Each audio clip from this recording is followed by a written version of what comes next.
ओम साई राम। अध्याय 36। आश्चर्यजनक कथाएं। एक, गोवा के दो सज्जन और दो, श्रीमती औरंगाबादकर। इस अध्याय में गोवा के दो महानुभावों और श्रीमती औरंगाबादकर की अद्भुत कथाओं का वर्णन है। गोवा के दो महानुभाव। एक समय गोवा से दो महानुभाव श्री साई बाबा के दर्शनार्थ शिरडी आए। उन्होंने आकर उन्हें नमस्कार किया। यद्यपि वे दोनों एक साथ ही आए थे, फिर भी बाबा ने केवल एक ही व्यक्ति से 15 रुपये दक्षिणा मांगी, जो उन्हें आदर सहित दे दी गई। दूसरा व्यक्ति भी उन्हें सहर्ष 35 रुपये दक्षिणा देने लगा, तो उन्होंने उसकी दक्षिणा लेने अस्वीकार कर दिया। लोगों को बड़ा आश्चर्य हुआ। उस समय श्यामा भी वहाँ उपस्थित थे। उन्होंने कहा कि देवा, यह क्या, ये दोनों एक साथ ही तो आया है। इनमें से एक ही दक्षिणा तो आप स्वीकार करते हैं और दूसरा जो अपनी इच्छा से भेंट दे रहा है उसे अस्वीकृत कर रहे हैं। यह भेद क्यों? तब बाबा ने उत्तर दिया कि क्षमा, तुम नादान हो। मैं किसी से कभी कुछ नहीं लेता। यह तो मस्जिद माई ही अपना ऋण मांगती है और इसलिए देने वाला अपना ऋण चुकता कर मुक्त हो जाता है। क्या मेरे कोई घर, संपत्ति या बाल बच्चे हैं जिनके लिए मुझे चिंता हो? मुझे तो किसी वस्तु की आवश्यकता नहीं है। मैं तो सदा स्वतंत्र हूँ। ऋण, शत्रुता तथा हत्या, इन सबका प्रायश्चित अवश्य करना पड़ता है और इनसे किसी प्रकार भी छुटकारा संभव नहीं है। तब बाबा अपने विशेष ढंग से इस प्रकार कहने लगे। अपने जीवन के पूर्वार्ध में ये महाशय निर्धन थे। इन्होंने ईश्वर से प्रतिज्ञा की थी कि यदि मुझे नौकरी मिल गई तो मैं 1 माह का वेतन तुम्हें अर्पण करूँगा।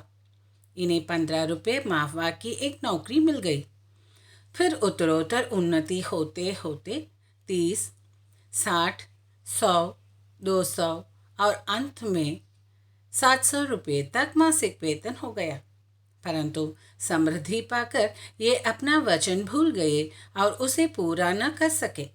अब अपने शुभ कर्मों के ही प्रभाव से इन्हें यहाँ तक पहुँचने का सौभाग्य प्राप्त हुआ है। अतः मैंने इनसे केवल 15 रुपये ही दक्षिणा मांगी, जो इनके पहले माह की पगार थी।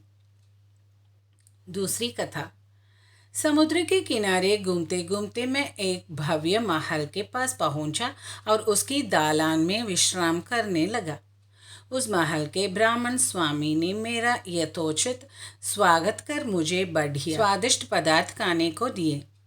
भोजन के उपरांत उसने मुझे अलमारी के समीप एक स्वच्छ स्थान शयन के लिए बतला दिया और मैं वहीं सो गया। जब मैं प्रगाढ़ निद्रा में था तो उस व्यक्ति ने पत्थर खिसकाकर दीवार में सेंक डाली और उसके द्वारा भीतर घुसकर उसने मेरा खीसा कतर लिया।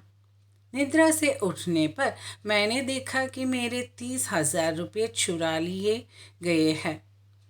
मैं बड़ी विपत्ति में पड़ गया और दुखित होकर रोता बैठ गया।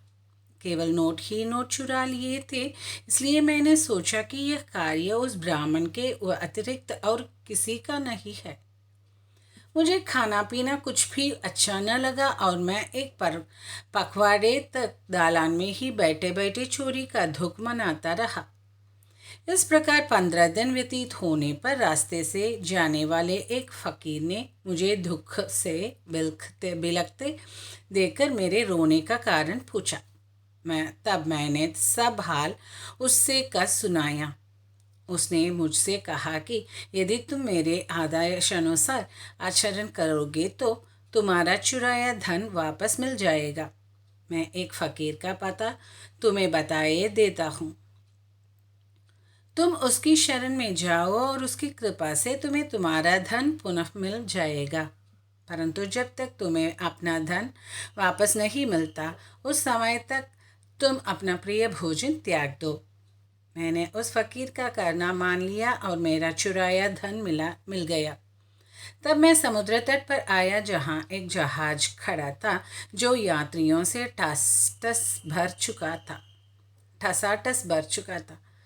भाग्यवश वहाँ एक उदार प्रकृति वाले चपरासी की सहायता से मुझे एक स्थान मिल गया। इस प्रकार मैं दूसरे किनारे पर पहुंचा और वहां से मैं रेलगाड़ी में बैठकर मस्जिद माई आ पहुंचा। कथा समाप्त होते ही बाबा ने श्यामा से इन अतिथियों को अपने साथ ले जाने और भोजन का प्रबंध करने को कहा। तब श्यामा उन्हें अपने घर ले गया और उन्हें भोजन कराया। भोजन करते समय श्यामा ने उनसे कहा कि बाबा की कहानी बड़ी ही रहस्यपूर्ण है, क्योंकि न तो वे कभी समुद्र की ओर गए हैं और न उनके पास 30,000 रुपये ही थे। उन्होंने न कहीं भी यात्रा ही की, न उनकी कोई रकम ही चुराई गई और न वापस आई। फिर श्यामा ने उन लोगों से पूछा कि आप लोगों को कुछ समझ में आया कि इसका अर्थ क्या था? उन दोनों अतिथियों की गिंगियाँ बंद गई और उनकी आंखों से आंसुओं की धारा बहने लगी। उन्होंने रोते रोते कहा कि बाबा तो सर्वव्यापी अनंत और परब्रह्म स्वरूप है। जो कथा उन्होंने कही कि वह बिल्कुल हमारी ही कहानी है और वह मेरे ऊपर बीत चुकी है। यह महान आश्चर्य है कि उन्हें यह सब कैसे ज्ञात हो गया। भोजन के उपरांत हम इसका पूर्ण विवरण आपको सुनाएंगे। भोजन के पश्चात पान खाते हुए उन्होंने अपनी कथा सुनाना प्रारंभ कर दिया। उनमें से एक कहने लगा, घाट में एक पहाड़ी स्थान पर हमारा निवास स्थान है। मैं अपने जीवन निर्वाह के लिए नौकरी ढूंढने गोवा आया था। तब मैंने भगवान दत्तात्रेय को वचन दिया था कि यदि मुझे नौकरी मिल गई तो मैं तुम्हें 1 माह की पगार भेंट चढ़ाऊँगा। उनकी कृपा से मुझे 15 रुपये मासिक की नौकरी मिल गई और जैसा कि बाबा ने कहा उसी प्रकार मेरी उन्नति हुई। मैं अपना वचन बिल्कुल भूल गया था। बाबा ने उसकी स्मृति दिलाई और मुझसे 15 रुपये वसूल कर लिए। आप लोग इसे दक्षिणा न समझे। यह तो एक पुराने ऋण का भुगतान है तथा दीर्घकाल से भूली हुई प्रतिज्ञा आज पूर्ण हुई है। शिक्षा। यथार्थ में बाबा ने कभी किसी से पैसा नहीं मांगा और न ही अपने भक्तों को ही मांगने दिया। वे आध्यात्मिक उन्नति में कांचन को बाधक समझते थे और भक्तों को उसके पास से सदैव बचाते रहते थे। भगत मालसापति इसके उदाहरण स्वरूप है। वे बहुत निर्धन थे और बड़ी कठिनाई से ही अपना जीवन बिताते थे। बाबा उन्हें कभी पैसा मांगने नहीं देते थे और न ही वे अपने पास की दक्षिणा में उन्हें कुछ देते थे। एक बार एक दयालु और सहृदय व्यापारी हंसराज ने बाबा की उपस्थिति में ही एक बड़ी रकम महालसापति को दी, परंतु बाबा ने उनसे उसे अस्वीकार करने को कह दिया। अब दूसरा अतिथि अपनी कहानी सुनाने लगा। मेरे पास एक ब्राह्मण रसोइया था जो गत 35 वर्षों से ईमानदारी से मेरे पास काम करता आया था। बुरी आदतों में पटकर उसका मन पलट गया और उसने मेरे सब रुपये चोरी कर लिया। मेरी अलमारी दीवार में लगी थी और जिस समय हम लोग गहरी नींद में थे उसने पीछे से पत्थर हटाकर मेरे सब 3,000 रुपयों के नोट चुरा लिया। मैं नहीं जानता कि कब बाबा को यह ठीक ठीक धन राशि कैसे ज्ञात हो गई। मैं दिन रात रोता और दुखी रहता था। एक दिन जब मैं इसी प्रकार निराशा और उदास होकर बरामदे में बैठा था, उसी समय रास्ते से जाने वाले एक फ़कीर ने मेरी स्थिति जानकर मुझसे इसका कारण पूछा। मैंने उसे सब हाल कर सुनाया। तब उसने बताया कि कोपरगांव तालुके के शिरडी ग्राम में श्री साईं बाबा नाम एक औलिया रहते हैं। उन्हें वचन दो तथा अपना रुचिकर भोज्य पदार्थ त्याग मन में कहो कि जब तक मैं तुम्हारा दर्शन न कर लूँगा उस पदार्थ को कदापि न खाऊंगा। तब मैंने चावल खाना छोड़ दिया और बाबा को वचन दिया, बाबा जब तक मुझे तुम्हारे दर्शन नहीं होते तथा मेरी चुराई गई धनराशि नहीं मिलती, तब तक मैं चावल ग्रहण न करूँगा। इस प्रकार जब 15 दिन बीत गए, तब वह ब्राह्मण स्वयं ही आया और सब धनराशि लौटाकर क्षमा याचना पूर्वक कहने लगा कि मेरी मति ही भ्रष्ट हो गई थी, जो मुझसे आपका ऐसा अपराध बन गया है। मैं आपके पैर पड़ता हूँ, मुझे क्षमा करें। इस प्रकार सब ठीक ठाक हो गया। जिस फकीर से मेरी भेंट हुई थी तथा जिसने मुझे सहायता पहुंचाई थी, वह फकीर फिर मेरे देखने में कभी नहीं आया। मेरे मन में श्री साईं बाबा के दर्शन की, जिनके लिए फकीर ने मुझसे कहा था, बड़ी तीव्र उत्कंठा हुई। मैंने सोचा कि जो फकीर मेरे घर पर आया था, वह साईं बाबा के अतिरिक्त अन्य कोई नहीं हो सकता, जिन्होंने मुझे कृपा कर दर्शन दिए और मेरी इस प्रकार सहायता की। उन्हें 35 रुपये का लालच कैसे हो सकता है? इसके विपरीत वे हेतु ही आध्यात्मिक उन्नति के पथ पर ले जाने का पूरा प्रयत्न करते हैं। जब चोरी गई राशि मुझे पुनः प्राप्त हो गई, तब मेरे हर्ष का पारावार न रहा। मेरी बुद्धि भ्रमित हो गई और मैं अपना वचन भूल गया। कुलाबा में एक रात्रि को मैंने साईं बाबा को स्वप्न में देखा। तभी मुझे अपनी शिरडी यात्रा के वचन की स्मृति हो आई। मैं गोवा पहुंचा और वहां से एक स्टीमर द्वारा बम्बई पहुंचकर शिरडी जाना चाहता था, परंतु जब मैं किनारे पर पहुंचा तो देखा कि स्टीमर खचाखच भर चुका है और उसमें बिल्कुल भी जगह नहीं है। कैप्टन ने तो मुझे चढ़ने न दिया, परंतु एक अपरिचित चपरासी के कहने पर मुझे स्टीमर में बैठने की अनुमति मिल गई और मैं इस प्रकार बम्बई पहुंचा। फिर रेलगाड़ी में बैठकर यहाँ पहुंच गया। बाबा के सर्वव्यापी और सर्वज्ञ होने में मुझे कोई शंका नहीं है। देखो तो हम कौन है और कहाँ हमारा घर। हमारे भाग्य कितने अच्छे हैं कि बाबा हमारी चुराई गई राशि वापस दिलाकर हमें यहाँ खींच कर लाए। अब शिरडीवासी हम लोगों की अपेक्षा सहस्र गुणे श्रेष्ठ और भाग्यशाली है, जो बाबा के साथ हंसते खेलते, मधुर भाषण करते और कई वर्षों से अनेक समीप रहते हो। यह आप लोगों के गत जन्मों के शुभ संस्कारों का ही प्रभाव है, जो कि बाबा को यहाँ खींच लाया है। श्री साई ही हमारे लिए दत्त है। उन्होंने ही हमसे प्रतिज्ञा कराई तथा जहाज में स्थान दिलाया और हमें यहाँ लाकर अपनी सर्वव्यापकता और सर्वज्ञता का अनुभव कराया। श्रीमती औरंगाबादकर। सोलापुर के सखाराम औरंगाबादकर की पत्नी 27 वर्ष की दीर्घ अवधि के पश्चात भी निस्संतान ही थी। उन्होंने संतान प्राप्ति के निमित्त देवी और देवताओं की बहुत मानने की, परंतु फिर भी उनकी मनोकामना सिद्ध न हुई। तब वे सर्वथा निराश होकर अंतिम प्रयत्न करने के विचार से अपने सौतेले पुत्र श्री विश्वनाथ को साथ ले शिरडी आई और वहाँ बाबा की सेवा कर 2 माह रुकी। जब भी वे मस्जिद को जाती तो बाबा को भक्त गण से घिरे हुए पाती। उनकी इच्छा बाबा से एकांत में भेंट कर संतान प्राप्ति के लिए प्रार्थना करने की थी, परंतु कोई योग्य अवसर उनके हाथ न लग सका। अंत में उन्होंने श्यामा से कहा कि जब बाबा एकांत में हो तो मेरे लिए प्रार्थना कर देना। श्यामा ने कहा कि बाबा का तो खुला दरबार है, फिर भी यदि तुम्हारी ऐसी ही इच्छा है तो मैं अवश्य प्रयत्न करूँगा, परंतु यश देना तो ईश्वर के हाथ है।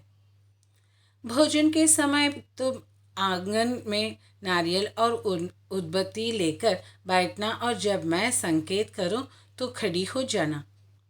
एक दिन भोजन के उपरांत जब श्यामा बाबा के गीले हाथ तौलिया से पोंछ रहे थे, तभी बाबा ने उनके गाल पर चिकोटी काट ली।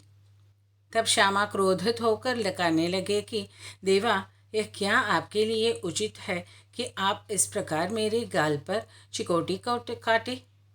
मुझे ऐसे शरारती देव की बिल्कुल आवश्यकता नहीं जो इस प्रकार का आचरण करें। हम आप पर आश्रित है, तब क्या यही हमारे धनिष्ठता का फल है? बाबा ने कहा, अरे तुम तो 72 जन्मों से मेरे साथ हो। मैंने अब तक तुम्हारे साथ ऐसा कभी नहीं किया, फिर आप तुम मेरे स्पर्श को क्यों बुरा मानते हो? श्यामा बोले कि मुझे तो ऐसा देव चाहिए जो हमें सदा प्यार करे और नित्य नया नया मिठाई खाने को दे। मैं तुमसे किसी प्रकार के आदर की इच्छा नहीं रखता और न मुझे स्वर्ग आदि ही चाहिए। मेरा तो विश्वास सदैव तुम्हारे चरणों में ही जागृत रहे, यही मेरी अभिलाषा है। तब बाबा बोले कि हाँ, सचमुच मैं इसलिए यहाँ आया हूँ। मैं सदैव तुम्हारा पालन और उदर उदर पोषण करता आया हूँ, इसलिए मुझे तुमसे अधिक स्नेह है। जब बाबा अपनी गादी पर विराजमान हो गए, तभी श्यामा ने उस स्त्री को संकेत किया। उसने ऊपर आकर बाबा को प्रणाम कर उन्हें नारियल और उदबत्ती भेंट की। बाबा ने नारियल हिलाकर देखा तो वह सूखा था और बजता था। बाबा ने श्यामा से कहा कि यह तो हिल रहा है, सुनो यह क्या करता है? तभी श्यामा ने तुरंत कहा कि यह बाई प्रार्थना करती है कि ठीक इसी प्रकार इनके पेट में भी बच्चा गुड़गुड़ करे, इसलिए आशीर्वाद सहित यह नारियल इन्हें लौट दो। तब फिर बाबा बोले कि क्या नारियल से भी संतान की उत्पत्ति होती है? लोग कैसे मूर्ख है जो इस प्रकार की बातें करते हैं। श्यामा ने कहा कि मैं आपके वचनों और आशीष की शक्ति से पूर्ण अवगत हूँ और आपके एक शब्द मात्र से ही इस बाई को बच्चों का तांता लग जाएगा। आप तो टाल रहे हैं और आशीर्वाद नहीं दे रहे हैं। इस प्रकार कुछ देर तक वार्तालाप चलता रहा। बाबा बार बार नारियल फोड़ने को कहते थे, परंतु श्यामा बार बार यही हट पकड़े हुए थे कि इसे उस बाई को दे दे। अंत में बाबा ने कह दिया कि इसको पुत्र की प्राप्ति हो जाएगी। तब श्यामा ने पूछा कि कब तक? बाबा ने उत्तर दिया कि 12 मास में। अब नारियल को फोड़कर उसके 2 टुकड़े किए गए। एक भाग तो उन दोनों ने खाया और दूसरा भाग उस स्त्री को दिया गया। तब श्यामा ने उस भाई से कहा कि प्रिय बहन, तुम मेरे वचनों की साक्षी हो। यदि 12 मास के भीतर तुमको संतान न हुई तो मैं इस देव के सिर पर ही नारियल फूटकर इसे मस्जिद से निकाल दूंगा, और यदि मैं इसमें असफल रहा तो मैं अपने को माधव नहीं कहूँगा। जो कुछ भी मैं कहा रहा हूँ, इसकी सार्थकता तुम्हें शीघ्र ही विदित हो जाएगी। 1 वर्ष में ही उसे पुत्र रत्न की प्राप्ति हुई और जब वह बालक 5 मास का था, उसे लेकर वह अपने पति सहित बाबा के श्री चरणों में उपस्थित हुई। पति पत्नी दोनों ने उन्हें प्रणाम किया और कृतज्ञ पिता अथवा श्रीमान औरंगाबादकर ने 500 रुपये भेंट किए, जो बाबा के गोड़े श्याम करने के लिए छत बनाने के काम आए। श्री सद्गुरु साईनाथ अर्पणमस्तु। शुभम भवतु। ओम साई राम। जय साई राम।